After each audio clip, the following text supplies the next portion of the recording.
ஐயோ இது படிச்சாலே எனக்கு பயங்கரமா இருக்கு. அதுல வார்னிங்ப்பா. ஆண்டவர் என்ன சொன்னார்?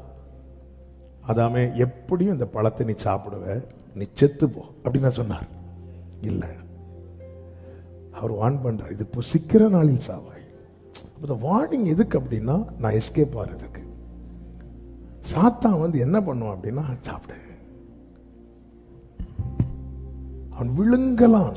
இவங்க பழத்தை சாப்பிடறதுக்கு வாயை திறக்கும் போது அவன் இவர்களை சாப்பிட வாயை திறந்தான். இதான் உண்மை. இவங்க பழத்தை ஆண் கடிக்கும் போது அவன் இவங்களை கடிக்க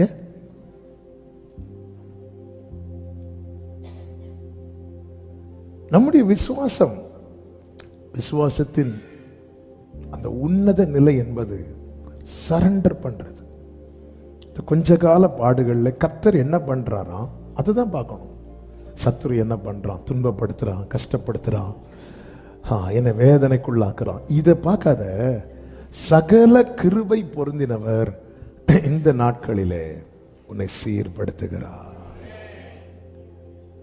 ஹல்லேலூயா. சீர்படுத்துறாருன்னா சரியாக்குறாரு. ஹல்லேலூயா. உன்னுடைய போக்கஸை மாத்து. இப்படி போக்கஸை மாத்துறதுனால தான் தாவீது சொல்றாரு, நான் உபத்திரவப்பட்டது எனக்கு நல்லது. அந்த பக்கம் என்ன பண்றான்? ஆண்டவரே, அவன் ஏதோ எடுத்துட்டு வந்து என்னெல்லாமோ பண்றான். இந்த பக்கம் அவர் என்ன பண்றார்? அவர் யாரு? சகல கிருபை பொருந்தினவர். அப்போ தேவன் ஒருவனை சீர்படுத்துகிறார்னா அவரில் வெளிப்படுகிற அத்தனை கிரியையுமே கிருபையின் கிரியை. எல்லாரும் சொல்லுங்க, கிருபையின் கிரியை. கிருபையின் கிரியையினால் நான் சீர்படுத்தப்படுகிறேன். கிருபையின் கிரியையினால் நான் ஸ்திரப்படுத்தப்படுகிறேன். கிருபையின் கிரியையினால் நான் பலப்படுத்தப்படுகிறேன். கிருபையின் கிரியையினால் நான் நிலைநிறுத்தப்படுகிறேன். அல்லேலூயா. தேவனுடைய கிரியை எப்படிப்பட்ட கிரியை? எல்லாரும் சொல்லுங்க. யார் வாழ்க்கையில கிருபையின் கிரியை? அழைக்கப்பட்டவர்கள். அழைக்கப்பட்டவர்கள் வாழ்க்கையில தேவனுடைய கிரியை எல்லாம். அதனாலதான் கர்த்தர் சொல்றார், மட்டாய் தண்டிப்பேன், மிலாற்றினால் அடிப்பேன். கோலை வச்சு கம்பை வச்சு அடிப்பேன். பிரம்பை கையாளாதவன் தன் மகனை பகைக்கிறான். யாராவது பெற்றோர் பிள்ளைங்க தப்பு பண்ணாங்கன்னு சொல்லிட்டு பெரிய வீச்செடுத்து இனி பண்ணுவியாடா அப்படின்னு அடிப்போமா? கம்பு வச்சிருப்போம். சிலர் கம்பு வச்சிருப்பாங்க, பெரிய கம்பு, அடிக்க மாட்டாங்க, காட்டி காட்டி உள்ள வைப்பாங்க. அவன் வளர்ந்து திருப்பி அடிப்பான் எடுத்து. அது வேற. ஆமா, இதெல்லாம் எதுக்கு அப்படின்னா கிருபையின் கிரியை. எனக்கு அதுல வேற ஆப்டான வேர்டு எனக்கு சொல்ல தெரியல. அதனாலதான் சீர்படுத்துற போது சகல கிருபையும் பொருந்திய, எல்லா கிருபையும் அவர்கிட்ட இருக்கிறத இந்த கொஞ்ச காலம் பாட அனுபவிக்கிற நாட்களில தான் ஒரு தேவ பிள்ளை அதிகமா கிருபைய டேஸ்ட் பண்ணுகிறான். ஹல்லேலூயா, ஹல்லேலூயா. இந்த கொஞ்ச காலம் பாட அனுபவிக்கிற, இந்த பாடுகளின் பாதையில நடக்கிற ஒருவன் தான் மற்ற எல்லாரை விடவும் கிருபையை அதிகமாய் டேஸ்ட் பண்ணுகிறான். கிருபையை அதிகமாய் ருசித்து எழுதின ஒரு தேவ மனிதன் தான் தாவீது. கர்த்தர் நல்லவர் என்பதை அவர் கிருபையை சொல்லிட்டே இருப்பார். சவுல் தாவீதை கொல்ல ஏவலாட்களை அனுப்பி விடும்போது அவங்க நெருங்குறாங்கன்னு தெரிஞ்சதும் தாவீது சொல்லுகிறார், தேவன் என்னை கிருபையாய் வந்து சந்திப்பார். அப்ப அந்த கிருபையை தேவன் இந்த நாட்கள் அதிகமாய் வெளிப்படுத்துவது எதற்காக என்றால் சீர்படுத்த, ஸ்திரப்படுத்த. அப்போ எல்லாரையும் பார்க்கிறது போல தேவன் என்னை பார்க்கவில்லை, எல்லாரையும் நடத்துவது போல தேவன் என்னை நடத்தவில்லை, எல்லாருக்கும் செய்வது போல தேவன் எனக்கு செய்யவில்லை. காரணம், என்னை தேவன் அழைத்தது அவன் கொஞ்ச காலத்துக்கு என்று அல்ல, நித்திய மகிமைக்காக. தேவன், நல்ல கவனிங்க, தேவன் நம்மை அழைத்தது கொஞ்ச காலம் பாடு அனுபவிக்க அல்ல, நித்திய மகிமைக்கு பங்குள்ளவர்களாக. ஆனால் இந்த பாதையின் வழியாய் பிரவேசிக்க வேண்டியது ஏற்புடையதா இருக்கிறது. ஆண்டவரே, சில சொல்ல எங்க குடும்பத்துமே பாரம்பரிய குடும்பம், நாங்க மட்டும்தானே ஆண்டவரே உங்களுக்காக வந்து வேறுபட்டு நிற்கிறோம். ஆனா எல்லா குடும்பத்திலையும் மகிழ்ச்சி சத்தம் கேட்கும்போது எங்க வீட்டில் அது ஏன்பா நஷ்டம் ஆயிட்டு, இது ஒரு கேள்வி. இப்படி 1000 கேள்விகள் எழும்பும். பவுலே சொல்றாரு, எங்களுக்கு நேரிட்ட உபத்திரவங்களை வச்சு பார்க்கும்போது மரணம் வரும் என்று நாங்கள் எதிர்பார்த்திருந்தோம், அவ்வளவுதான். ஆனால் அப்படிப்பட்ட மரணத்தின் என்றும் அவர் எங்களை தப்புவித்தார் அப்படிங்கிறார். ஏன்னா அவருடைய கிரியை எல்லாமே, அழைக்கப்பட்டவன் வாழ்க்கையில் தேவனுடைய கிரியை என்பது கிருபையின் கிரியை. நம்ம அப்போ தேவன் என்ன செய்கிறார்? என்னை சீர்படுத்துகிறார். அவர் மனசுல என்ன இருக்கு? நான் சீர்படணும், நான் சரியாகணும், நான் ஸ்திரப்படணும், அதுல நான் உறுதியா இருக்கணும், நான் பலப்படணும், நான் நிலை, இது அவர் மனசுல இருக்கு. அப்போ இதை செய்யறதற்கு நம்ம விட்டு கொடுக்கணும்.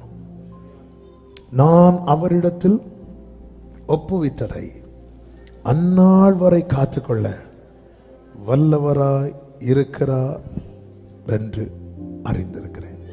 நம்ம எப்படி விசுவாசிக்கிறோம் தெரியுமா? நம்முடைய விசுவாசம் என்பது அது உலகத்தை ஜெயிக்கிற ஜெயமா இருக்கிறது. இன்னும் சொல்லணும்னா, நம்ம காமனாக ஆண்டவரால் எல்லாம் செய்ய முடியும், விசுவாசிக்கிறவங்க கை தூக்குங்க அப்படின்னு சொன்னா நம்ம கூட சேர்ந்து சாத்தானும் கை தூக்குவோம். ஏன்னா அவனும் நம்புறானா இல்லையா? யாக்கோபு 2 சொல்லப்பட்டிருக்கிறது 19, தேவன் ஒருவர் உண்டென்று விசுவாசிக்கிறாய், அப்படி செய்கிறது நல்லது. பிசாசுகளும் விசுவாசித்து, நம்மளாவது விசுவாசிக்கிறோம், அவன் விசுவாசித்து நடுங்குகிறான். அப்போ நம்முடைய விசுவாசத்தை தேவன் எப்படி பார்க்க விரும்புறாருன்னா, ஆண்டவரே உங்களால எல்லாம் செய்ய முடியும் நான் நம்புறேன். நம்முடைய விசுவாசம் எப்படி இருக்குன்னு தெரியுமா? அவனுக்கு விசுவாசத்துக்கு நமக்கு விசுவாசத்துக்குள்ள வித்தியாசம் தான். அவன் எல்லாம் அவரால் முடியும் நம்புவான். ஆனா என் வாழ்க்கையில உங்களுக்கு என்ன சித்தமோ அது செய்யுங்கன்னு ஒப்பு கொடுக்க மாட்டான். அந்த இடத்துல தேவன் நம்முடைய விசுவாசத்தை பெருசா பார்க்க விரும்புறார். ஆண்டவர், நீங்க உங்களால எல்லாம் செய்ய முடியும், இது காமன் ஃபெய்த். என் வாழ்க்கையில என்ன தோணுதோ செய்யுங்கப்பா, இது பரலோகம் கேட்க விரும்புகிற விசுவாசம். உங்களால எல்லாம் செய்ய முடியும், இது சாத்தான் விசுவாசிக்கிறாங்க இத. ஆனா சாத்தான் ஒரு நாளும் சொல்ல மாட்டான், உன் சித்தம் போல் சொல்லவே மாட்டான். நாமும் சொல்ல மாட்டேங்கிறோம். ஆண்டவரே என்ன தோணுதோ பண்ணுங்க.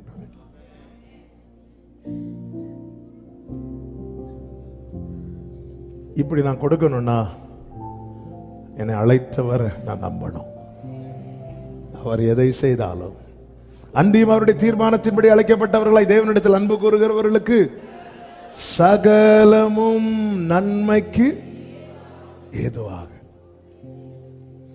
நடக்கிறது என்பதை அறிந்திருக்கிறோம். உன்னுடைய ஃபெய்த் என்னப்பா? அவர் என்ன தோணுதோ செய்யட்டும். என்ன நம்பிக்கையில கொடுக்கிறேன், அதான் நான் அவர் மேல் வைத்திருக்கிறேன் விசுவாசம். சிலுவையில் கைவிடப்பட்டும் பிதாவே, என் ஆவியை உம்முடைய கரத்திலே ஒப்பு கொடுக்கிறேன். இதுதான் ஃபெய்த். மற்றபடி அவர் தேவன் இல்லை, அவரால் கூடாதது ஒன்றும் இல்லை. இது காமன் ஃபெய்த்துங்க. இது சாத்தான் விசுவாசித்து நடுங்குகிறான். நமக்கு தான் பல நேரத்தில் டவுட் வரும், எல்லாம் கைமீறி போற, உண்மையிலே ஆண்டவர் இருக்கிறாரா?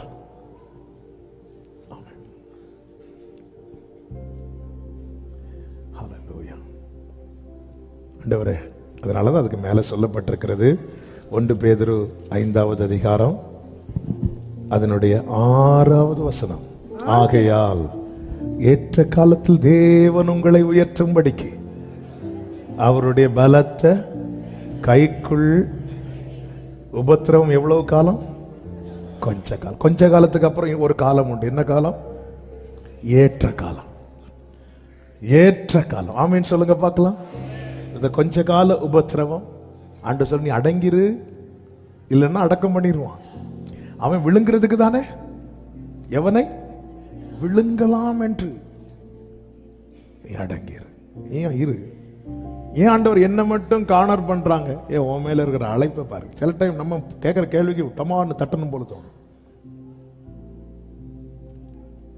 மந்தையில் நம்பர் சேர்க்கல்ல தேவன் நம்மை அழைத்தது, மகிமையில் அவரோடு இருக்க தேவன் நம்மை அழைத்தது. அதனால ஏன் எனக்கு உபத்திரவம்? இந்த தெருவில் நான் மட்டும் தானே கஷ்டப்படுறேன். அந்த தெருவில் உங்க மேலதான் அந்த அழைப்பு இருக்கு. என் குடும்பத்தில் நான் மட்டும்தான், என் குடும்பத்தில் மட்டும்தான் இவ்வளவு நஷ்டங்கள், இழப்புகள். உங்க மேல இருக்கிற அழைப்பு குளோரியஸ், அது மகிமை. தெரியாது, தேவன் உங்களை சீர்படுத்துறார், ஸ்திரப்படுத்துறார். ஆடு மேய்க்கிறவனை யுத்தத்துக்கு பழக்குவித்தாரா? தாவீது சொல்ற, என் கைகளை யுத்தத்துக்கு பழக்க வைத்தார். இந்த என் கையை எதுக்காண்ட ஒரு யுத்தத்துக்கு பழக்க வைக்கிறீங்க? ஆடை எங்க தட்டினாலும் செத்துருமே. அதை ஆமே, ஒண்ணு ஆடை தட்டுறதுக்கு இல்ல, சத்ருவின் தலையை கீழே விழ வைக்கிறதுக்கு. யுத்தத்துக்கு பழக்க, சீர்படுத்துகிறார், ஸ்திரப்படுத்துகிறார், பலப்படுத்தி நிலைநிறுத்துகிறார். ஏன்? நம்ம மேல இருக்கிற அழைப்பு. அதனாலதான் ஆண்டவர் சொல்ல, விழித்திருங்கள், தெளிவுள்ளவர்களாயிருங்கள். கொஞ்சம் அசந்தா சாத்தான் டைவர்ட் பண்ணி கொண்டு போயிடுவான். அதாவது பரலோகத்துக்கு போவதற்கு ஒரே வழிதான் இயேசு. ஆனா பாதாளத்துக்கு போக பல வழி. சாத்தானை பொறுத்த வரைக்கும் இவன் எப்படியாவது விழுந்தா போதும். பரலோகத்துக்கு எப்படியாவது எல்லாம் வர முடியாது. நானே வழி, நானே சத்தி, இயேசுதான் வழி. இப்ப சாத்தான் இந்த வழியா மட்டும்தான் வந்து நம்மளை டார்கெட் பண்ணுவானா? நம்ம அலர்ட்டா இருப்போம். இல்ல, அவன் எப்படி வேணாலும் வருவான். நித்திய ஜீவனுக்கு போக ஒரே வழிதான் இருக்கிறது. அதனாலதான் ஆண்டவர் சொல்லுகிறார், கேட்டுக்கு போகும் வாசல் எப்படி இருக்குதான்? விசாலமா இருக்குதான். அதுல நிறைய பேர் போவாங்க. ஐயோ அங்க போயிடாத, அங்க பிரச்சனைன்னு பார்த்தா இங்க பிரச்சனையோட ஹெட் ஆஃப் த டிபார்ட்மெண்ட் இங்க தான் இருக்கும். நமக்கு தெரியாது. ஆனா ஜீவனுக்கு போகும் வாசல் அது அது இடுக்கம். ஏன் இடுக்கம்னா அது ஒரேவே தான் இருக்கு, ஒரேவே தான் இருக்கு.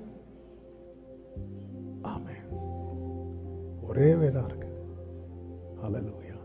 கர்த்தர் நல்லவர். அதனால ஒரு தேவ பிள்ளையே, இன்னைக்குள்ள வார்த்தை இதுதான்.